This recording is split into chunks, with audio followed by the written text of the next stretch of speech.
Tudo bem aí? Tá, Então, tá, beleza. estabelecendo o nosso sinal aqui. Gravando. Tá gravando, né? Então, bom, restabelecemos o nosso sinal. Então, voltando, aí o pastor, então, esse pastor puritano e essa ovelha puritana, o que eles fizeram? Ele, ele foi indagado pela ovelha ao texto sagrado e o pastor deu o braço a torcer, porque ele falou, não, de fato, filho, eu tinha me esquecido dessa consideração.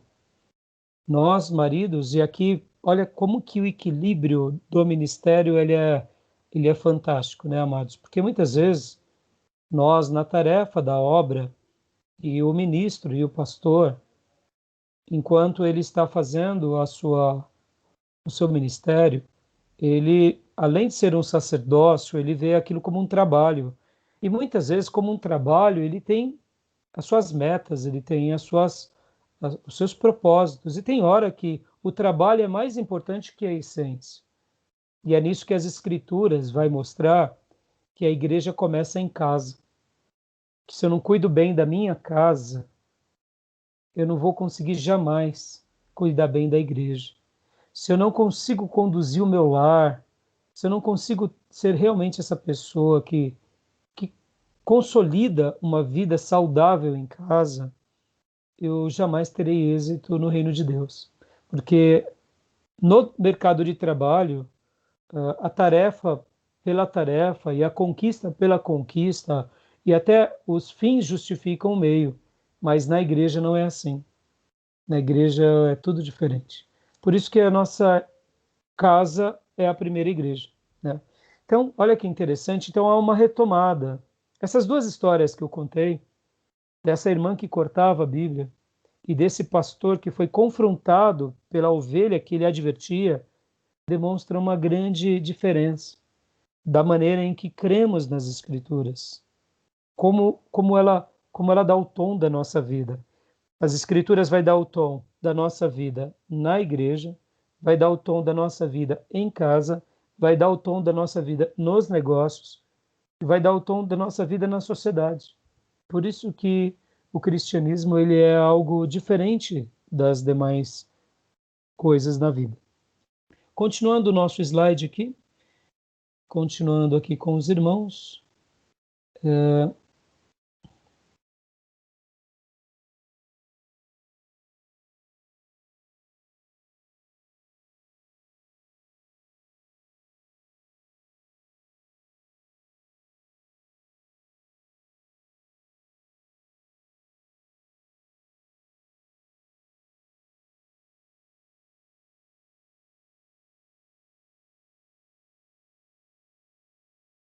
continua para nós, Felipe, por gentileza. Ah, não, essa você já leu, Isso.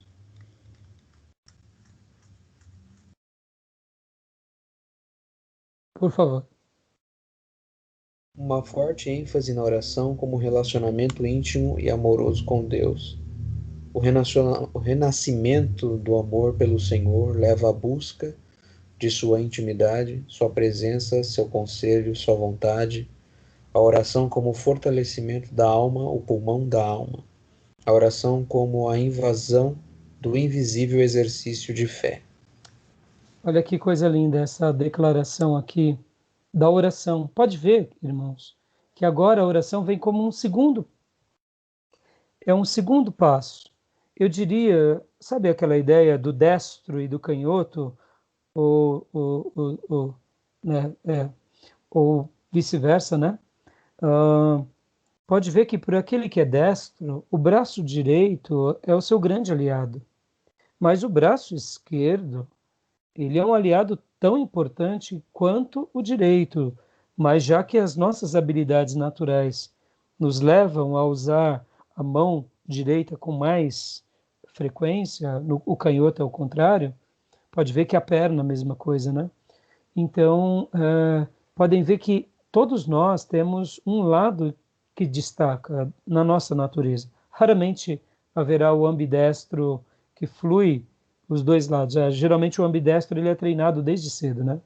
Mas voltando, a palavra de Deus é esse carro-chefe. mas logo na sequência vem a oração.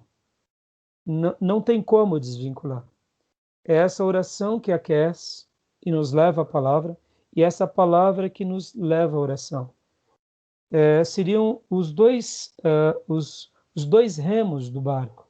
Pode ver que nós, com um remo só, damos pirueta. Podem ver que o pássaro, ele precisa de duas asas. Indiferente do lado que ele é melhor, mas ele só voa com as duas asas. Assim é o avivamento na vida do crente. É a palavra, é o resgate por ela e é um resgate pela oração e pela intimidade. É invariável. Por isso que uma pessoa que perde uma dessas coisas, ela está em sérios riscos e perigo, né? Então, a gente vê que não tem como a pessoa deixar esse exercício tão maravilhoso. Por favor, continue para nós, filho. Desabrochar dos dons espirituais, sem que isso provoque competições, comparações nem orgulho. A busca explícita, coletiva e individual das habilitações, carismas e manifestações do Espírito de Deus, que nos equipa para a sua obra. O desabrochar dos ministérios, consequências daqueles dons, quando oferecidos sem humildade, obediência e anonimato. O desabrochar da felicidade de estar fazendo, por menor que seja, o vaso transbordar. Em outras palavras, você pode ver que agora naturalmente vêm os dons. Os dons vêm como algo para nos preencher. Pode ver que, e aqui fica sempre um alerta. Uma pessoa que tem dons, e com os seus dons, ela é muito prepotente, ela é muito em si mesmada. E aqui, eu mais uma vez quero dar uma recomendação a vocês que amam estudar. O estudo é uma bênção, o estudo é libertador, mas o estudo, para algumas vidas, podem se tornar ensoberbecedor. O conhecimento. Existem pessoas que, enquanto elas são apenas ovelhas de Cristo, de um aprisco, elas se mantêm ali de uma forma, eu diria, piedoso, ouvindo o pastor, ouvindo a liderança, mas no momento que ele adquire o conhecimento, é como se uma injeção de ego fosse colocado dentro dele ou dela. E muitas pessoas caem. Por essa razão, muitos pastores têm medo de seminaristas e de seminário. Infelizmente, eu conheci muitos pastores que tiveram experiências horrorosas de encaminhar seus melhores candidatos para o seminário e esses mesmos candidatos serem as pessoas que mais davam trabalho na igreja. Agora, não mais fortalecendo o trabalho, mas agora disputando o território, se sentindo melhores do que o seu pastor, do que os líderes, do que os obreiros. E isso, irmãos, é um cuidado que quem ama estudar tem que tomar em todas as áreas. Isso vale para a igreja, isso vale para a vida. Só que na vida e no mercado de trabalho, há uma disputa que é até legítima. Mas no reino de Deus, nós não estamos em disputas um com o outro, porque há espaço para todo mundo. Se uma pessoa ela quer realmente começar o seu trabalho, ela precisa orar a Deus e pedir a Deus direção. Porque se for fruto da sua vaidade, mais cedo ou mais tarde, ela vai iniciar e vai naufragar, e Deus vai ensinar. Se for realmente Deus, Deus vai aprimorar a vida dela ou dele. Por isso que a gente tem que tomar muito cuidado, porque nós temos vivido dias de egos muito inflamados. Podem ver que hoje há uma demanda muito grande para que muitos comecem um trabalho e sejam incluídos em outra igreja, sem o menor critério e a menor avaliação. Pessoas deixam as suas igrejas, mostram as suas credenciais e passam a já exercer ministérios sem o mínimo de serem experimentados. Ou seja, é uma coisa muito horrorosa. Isso tudo é o quê? É o fruto de um meio onde as pessoas têm se deixado levar e se deixado também ser conduzidos por isso. E a gente tem que tomar muito, mas muito cuidado. Por quê? Porque muitas vezes nós não sabemos qual é a real motivação da pessoa. Pastor, e quando a pessoa realmente está sendo direcionada por Deus, nenhum problema. Se é Deus naquela vida, naquela alma, o Senhor a guiará, o Senhor a prosperará e o Senhor pelejará em função dessa alma e dessas pessoas. Sempre que Deus trabalha, ele prospera. Não tenha dúvida disso. Todo o trabalho de Deus é sustentado por Deus. Por isso que esse slide, esse comentário, ele é muito enriquecedor. Muitas vezes, competições, comparações, orgulhos e tudo isso que muitas vezes é feito em nome de Deus só prejudicam o evangelho e não agregam. E eu diria que essas pessoas que estão seguindo esses dons regados de ego, estão seguindo aquilo que Tiago ensina lá na sua carta, falando sobre a sabedoria dos homens e não a sabedoria de Deus. Eu até quero ler agora para os irmãos essa porção. Tiago, ele tem um texto muito maravilhoso sobre essa questão. Tiago, capítulo de número 2. Ele fala assim: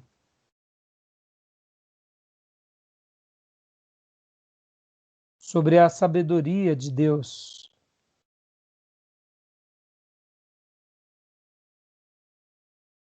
E a sabedoria dos homens.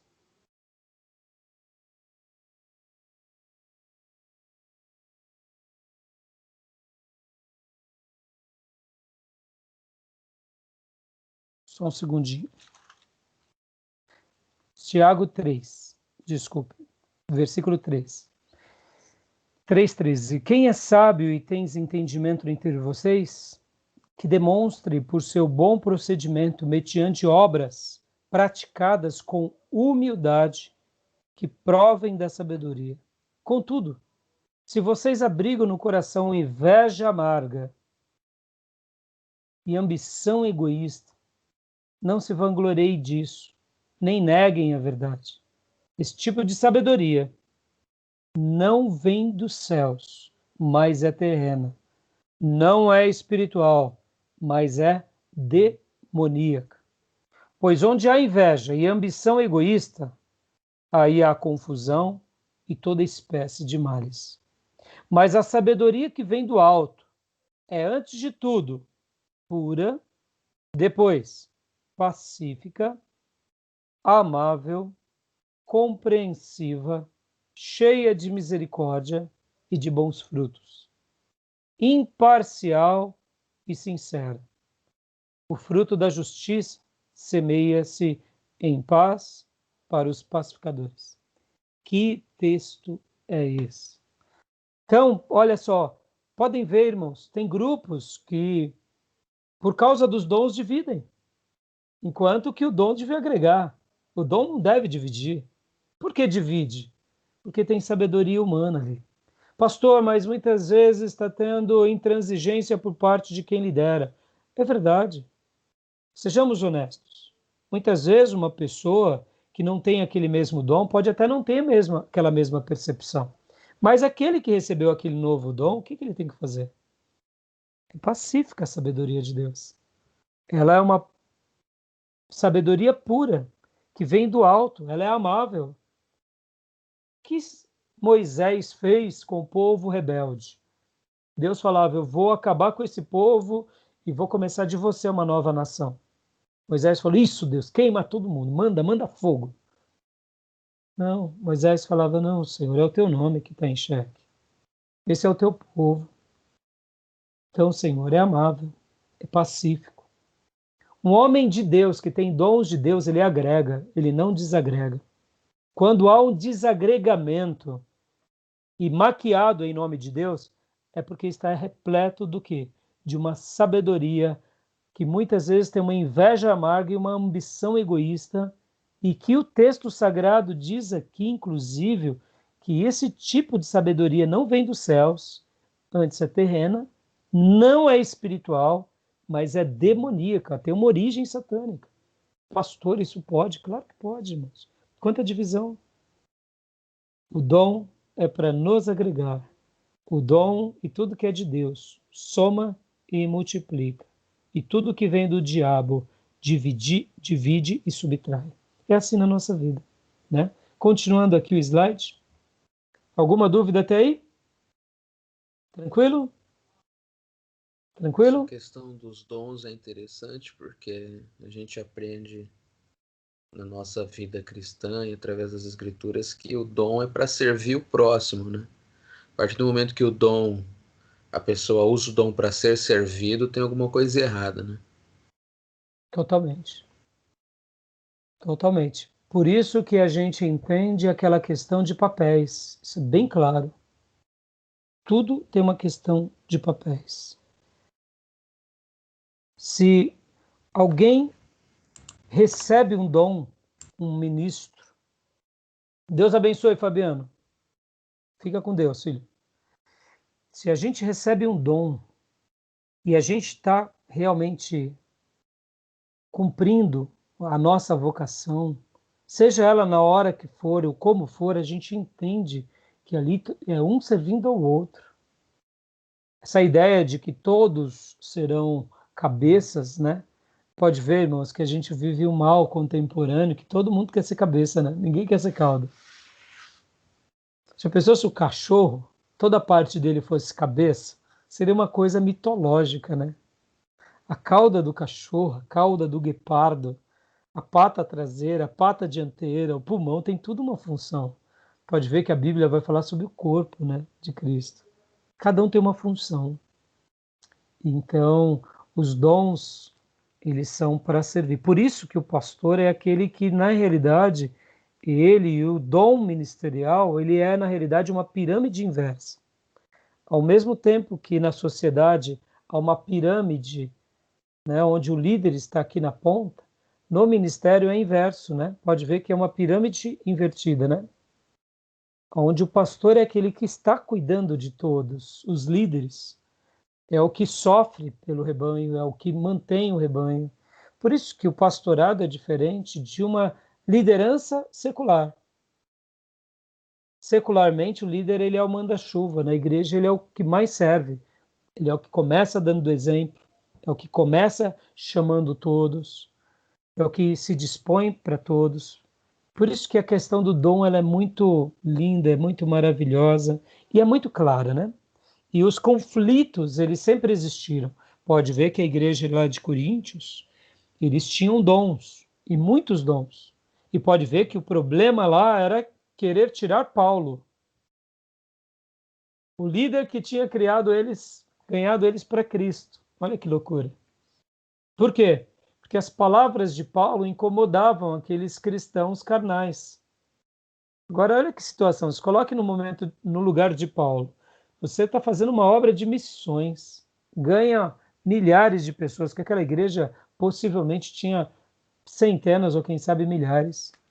E de repente, você recebe uma carta que tem grupos te convidando a você se retirar.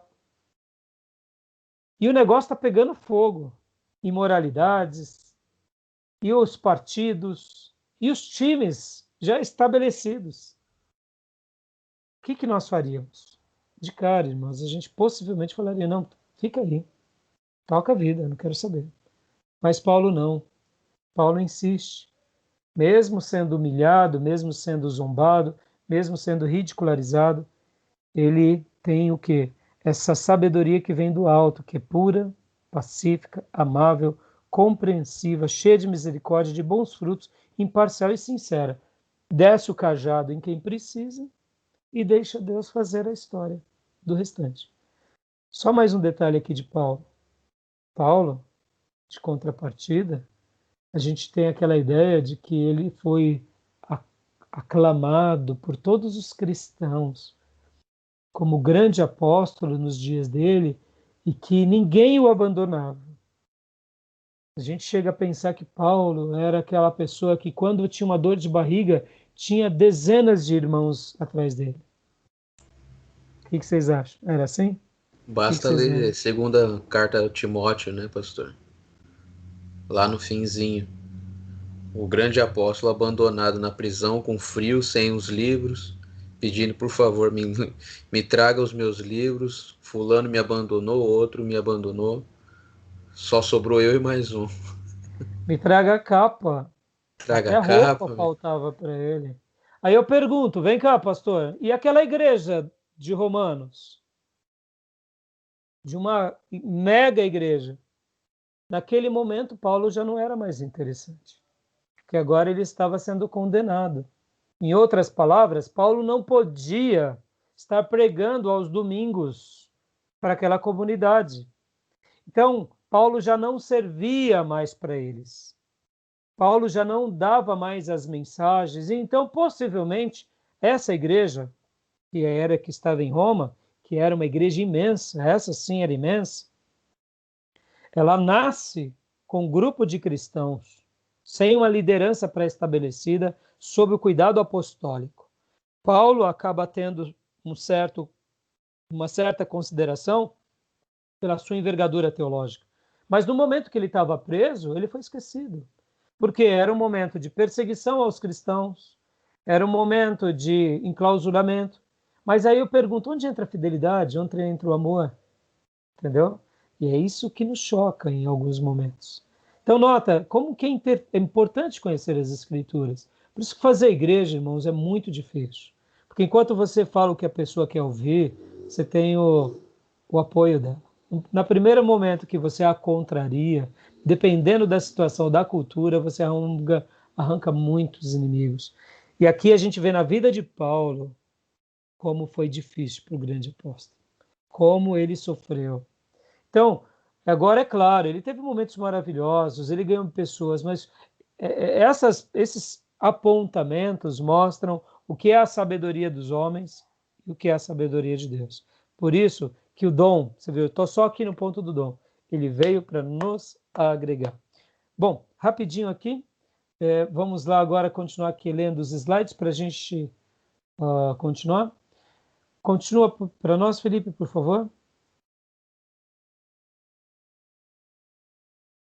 Eleição de Deus como centro de devoção, uma progressiva descentralização de si mesmo para a concentração em Deus, uma descentralização da igreja e das coisas da igreja para o Deus da igreja, uma centralização de Deus nas decisões, nos negócios, no ministério, no cotidiano, no fervor, no comer, no andar paixão.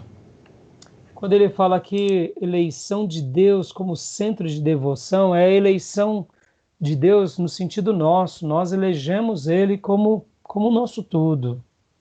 Eu me lembro que quando eu trabalhava na Bolsa, o pessoal falava assim, você é pastor lá na sua igreja? E a... Mas você é pastor aqui, mas como que você consegue? Eu falava assim para eles, eu dizia, eu sou pastor onde eu estou. Sou pastor em casa, dormindo, tomando banho, nos meus momentos de folga, no meu momento na igreja, e aqui. Não tem como separar. Não tem como eu separar. O dom que ele me deu me acompanha, né? Porque há essa eleição dizendo, Deus, seja o meu tudo. Vai à frente. E é como se disséssemos a ele, eu não tenho a vida que eu pedi para Deus, mas eu estou vivendo a vida que Deus pediu para mim. Qual é a vida que Deus pediu para mim? Então, eu quero que Deus esteja em tudo, no meu casamento, na maneira que eu negocio, na maneira que eu vivo. E eu poderia aqui contar dezenas de histórias das mais variadas, irmãos, sobre a beleza que é poder levar Cristo em todo lugar, mas ao mesmo tempo as lutas. Porque, irmãos, se Jesus arrumou inimigo, quem dera nós, né? Então, continuando aqui. O verdadeiro avivamento espiritual se caracteriza por Grande sensibilidade ética. que esse ponto é legal. Grande sensibilidade ética. Continua. Uma capacidade de distinguir o certo do errado, proveniente do amor e não do estudo de ética. Esse pode até vir. Uma capacidade sobrenatural de responder a essa sensibilidade com ações, reações e coragem. uma capacidade de perceber injustiças acidentais, pessoais, estruturais e mesmo históricas, e lutar por repará-las. repará-las. Olha, uma grande sensibilidade ética.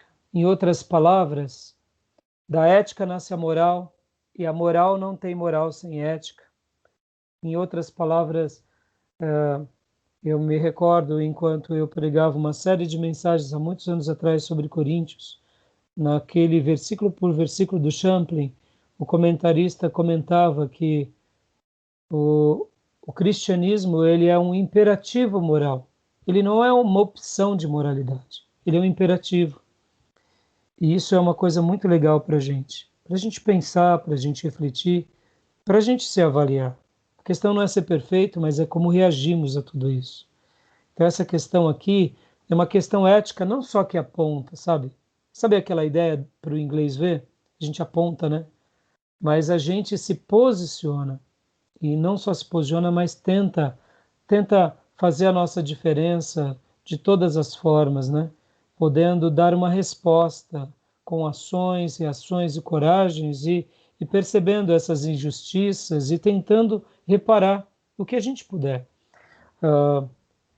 Parece bobeira, irmãos, mas é legal a gente pensar qual é o nosso papel na história. Porque eu gosto muito desses pastores, como por exemplo Nicodemos. Não só o Nicodemos, irmãos, eu gosto muito dos pastores assembleanos. Tem muitos homens de Deus, de igrejas, como Comunidade da Graça. Tem homens de Deus dos lugares mais variados, igrejas até independentes. Esses dias eu ouvi um pastor de Curitiba, eu simplesmente amei a maneira simples que ele defendia as Escrituras. Ele pregava as Escrituras. Outro dia atrás eu ouvi um pastor carioca e que ele tratava dos seus jovens na igreja com toda clareza. Lá na Barra da Tijuca, sua igreja, e ele falava assim, olha, eu tive que pôr um ministro de música em disciplina, porque estava tendo relações sexuais com a sua namorada. E ele não teve medo de fazer isso. Olha que coisa linda e fantástica. Ou seja, a ética é uma ética baseada não no que acreditamos ser certo, mas no que a Bíblia diz ser certo. Então isso é muito interessante, isso é muito relevante, isso é muito importante. Você vê, e são sinais. Nota, tudo começa pela palavra e pela oração. E depois vem dons, vem despertamento ético, vai tendo novas nuances que vão envolvendo-nos de uma forma linda e maravilhosa. Continua, filhote.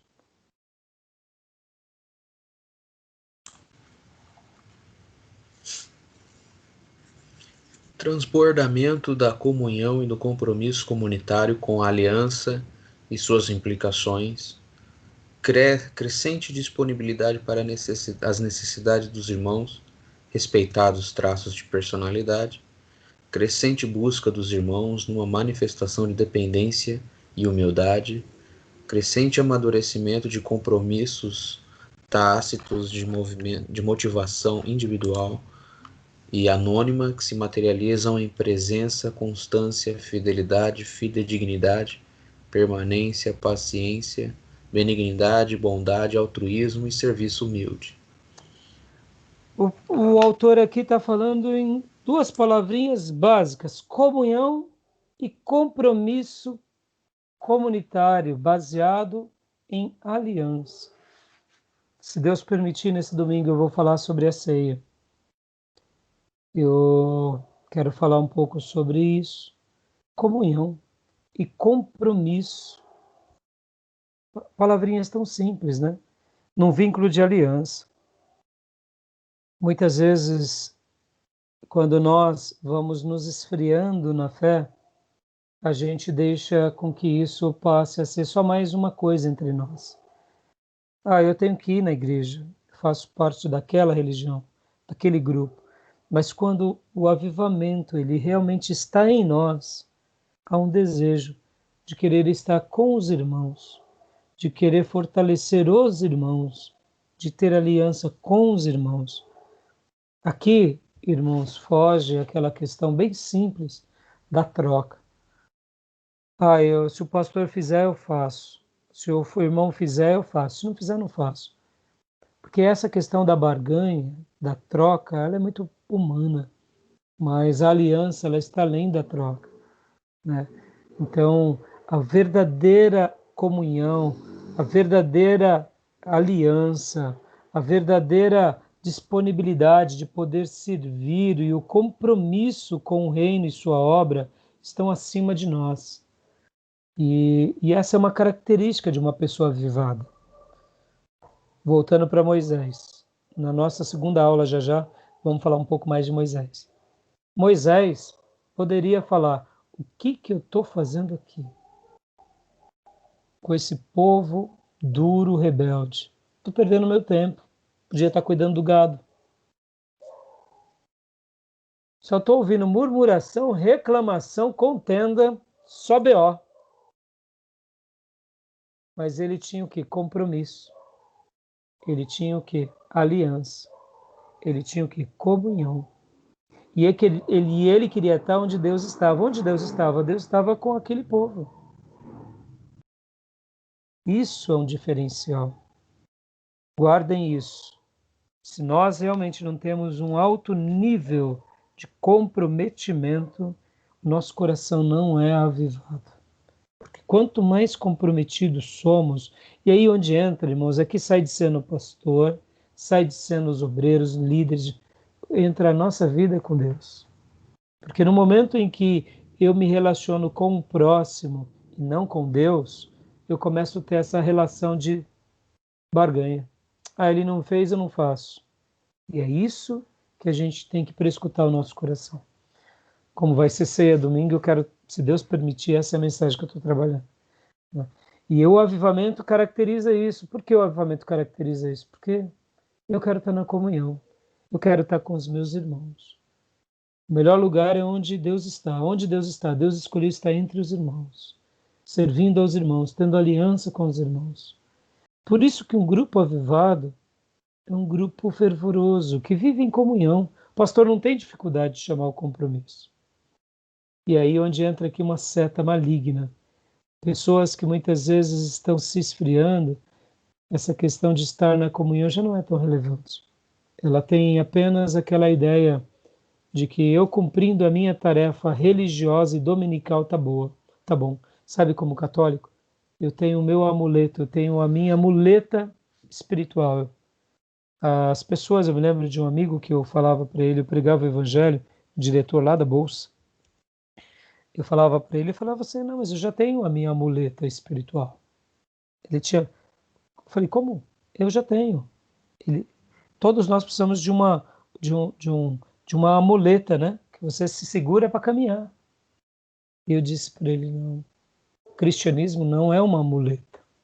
Não é um par de bengalas. Você se agarra quando precisa, quando está com dor na perna. É também quando você está ferido.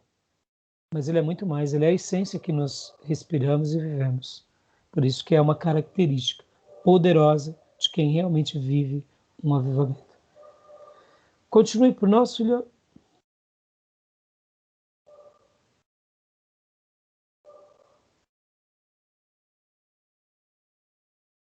Forte impulso evangelístico e amor pelas almas desvalidas, órfão, viúva e estrangeiro, desabrochar do fervor evangelístico movido pelo amor e não apenas por um ide, fervor esse que rompe fronteiras, que fala, que exorta, que sofre, que chama, que explicita, que abre a Bíblia como já não temos mais coragem de fazer, que passa por bobo, mas que testemunha. Redescoberta de meios e estratégias adequadas para o evangelismo institucional, coletivo, eclesiástico, contextualizado, que dá complemento ao trabalho individual, culto ao ar livre, acampamento, seminário, palestra, cruzada, etc.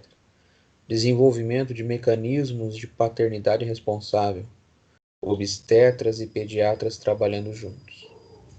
Em outras palavras, o que o autor está querendo dizer aqui sobre tudo isso? É natural que tudo isso que vai acontecendo em nós nos leva a ir ao não convertido. E dali a gente tem um resgate, tem um desejo.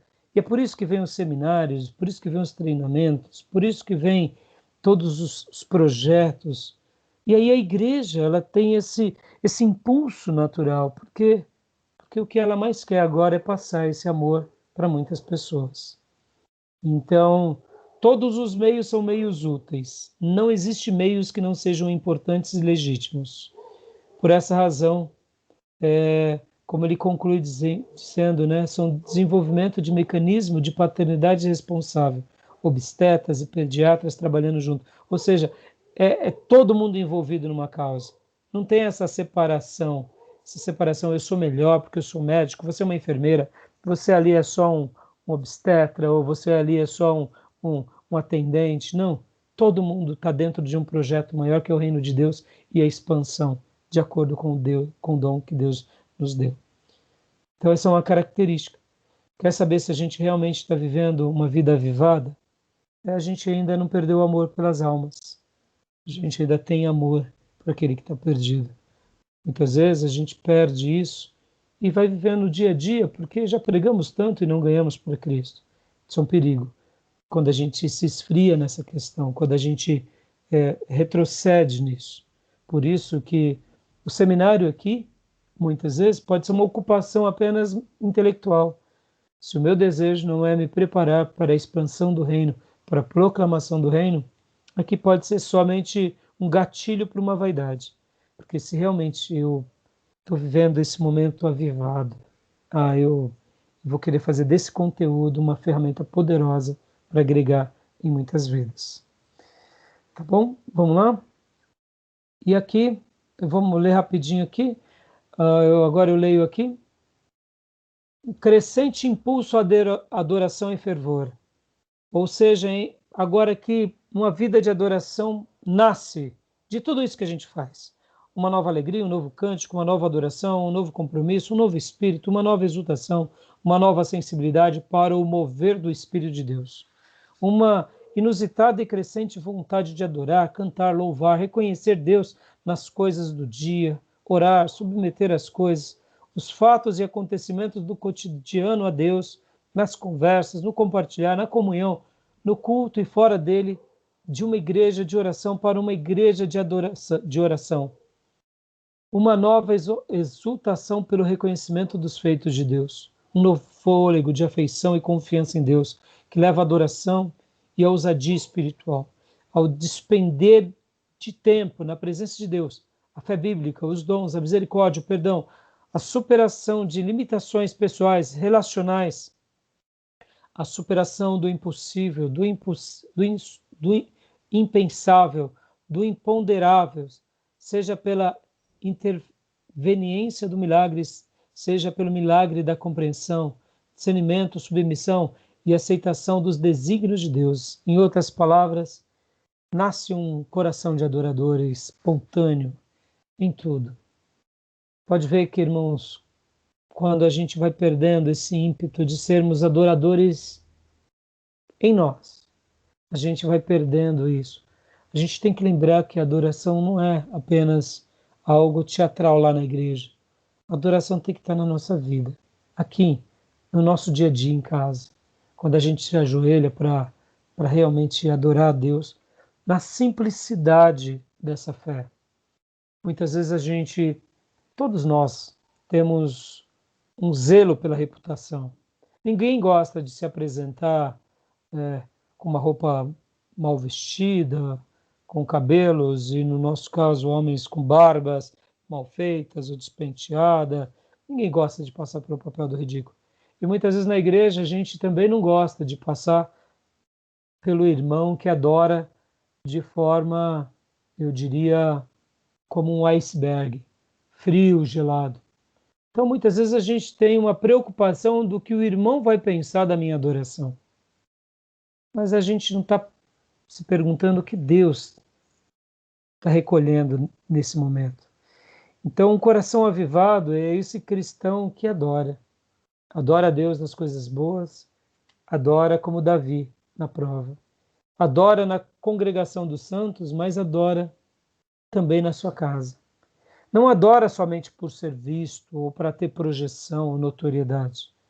Adora como Paulo, quando é preso e abandonado, mas adora. Então a adoração é uma outra característica que nasce desse povo que vai sendo queimado pelo fogo do avivamento. E uma forte ênfase na definição, na ampliação e focalização da dimensão de missão. O que ele está querendo dizer por isso? Aqui um rápido amadurecimento da identidade da igreja e do crente, individualmente, quanto ao seu papel no meio do que está. O amor acha o seu próximo, acha meios, acha caminhos. Reavivamento de seu fervor e compromisso em relação a missões, sejam transculturais, sejam urbanas, uma crescente compreensão do caráter da encarnação como símbolo do amor sacrificial que vai buscar o perdido onde ele está, para trazê-lo para o Pai. Em outras palavras, aqui missões é muito mais do que missões mesmo, do que pregar na rua. É realmente estabelecer propósitos, é ganhar pessoas, mas é ir a essas pessoas aonde elas precisam. Mais para frente a gente vai ver na história dos avivamentos que uma coisa que marcou esses grandes avivamentos na história da Bíblia e na história da igreja é que surgem creches, surgem sindicatos, surgem escolas. Por quê? Porque agora essa pessoa avivada, esse grupo avivado, ele não fica satisfeito vendo desigualdade social. Até na política há uma transformação. Olha que coisa louca, não? A gente tem um crescente de cristãos na política, e quanto mais crescem os cristãos na política, maiores são os escândalos. Podem ver que aquela deputada do Rio de Janeiro que está sendo indiciada por ter matado o seu marido, né, a Flor de Lis, se não me falha a memória, o nome dela é esse, cristã, uma pastora, uma ministra do Evangelho, uma ministra. Em outras palavras, olha quanta coisa, não estou dizendo que ela é culpada, né, até que se prove o contrário, né, mas assim, ela é réu, né? Então, no verdadeiro avivamento, a igreja ela não está preocupada com o título, ela não está preocupada em ser rei, ela está preocupada em fazer. E ela manda missionários, manda grupos para salvar o perdido onde ele está. Isso é fantástico. Por isso que eu acredito que nós tivemos focos de avivamento. Ainda não tivemos um grande avivamento no nosso país. Ou seja, é uma transformação social, surgimento de universidades, surgimento de hospitais, coisas que acontecem. Isso é fruto de Deus na nossa nação. E, por último, manifestação do fruto do Espírito, como ardente fervor num misto paradoxal de dor e humildade. Ou seja, o fruto do Espírito é algo natural. Rápida descentralização dos servos de Deus, desaparecimento da necessidade de aprovação para o exercício da piedade, da busca de aprovação institucional para o uso de dons e exercício de ministério, manifestação anônima, humilde, construtiva de amor, alegria, paz, longanimidade, benignidade, bondade, fidelidade, mansidão e domínio próprio, crescente capacidade de aceitar a provação, a dor, o sofrimento, com humildade e resignação, com quem confia que não cai um fio de cabelo da cabeça sem que Deus consinta. E mais, a capacidade de exultar nas tribulações, sabendo que ela produz perseverança, onde há o Espírito de Deus, e a perseverança, experiência, e a experiência, esperança. Ou seja, em outras palavras, a gente vê que de uma forma linda e maravilhosa acontece o quê? O fruto do Espírito. E aqui o autor ele foi muito claro que essa descentralização não precisa de demonstrar a virtude, a pessoa faz para Deus. Na história da igreja a gente vê muito isso. Pessoas que são ricas, que fazem tanto e ninguém fica sabendo. E com o passar dos anos vem tudo à tona.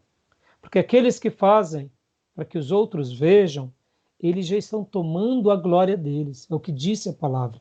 Quem dá com uma mão e lembra dessa mão que deu, aquele que toca a trombeta do seu jejum, da oração na praça, já recebeu a sua glória.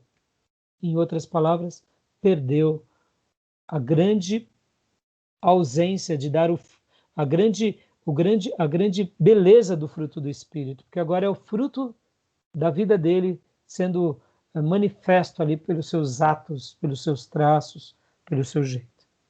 Tá bom até aqui, meus irmãos? Tranquilo? Alguma dúvida? Não, pastor, tá tranquilo. Então, você viu? Começa pela palavra, depois da palavra vem todo esse crescente. Alguma dúvida, Alex? Não, tranquilo, pastor. Tá bem. Então, a gente vai dar uma pausa agora para uma tomada de água. Se a nossa querida irmã Fabiana quiser participar com você também, bota ela aí para participar com você. Põe um fone de ouvido, se ela quiser. Acabou de sair do banho. Ah, Também tá corrida aqui. tá bom. Então tá jóia. Então a gente vai dar só uma pausa de 10 minutinhos, a gente retoma e aí a gente vai para a segunda parte e a gente conclui. Nenhuma dúvida, Felipe? Não, pastor, tá tranquilo. Tranquilo, né? Então tá bom. Tá bom, filho? Então daqui a 10 minutos eu chamo vocês. Beleza. Fechado. Um abraço. Tá bom. Até já.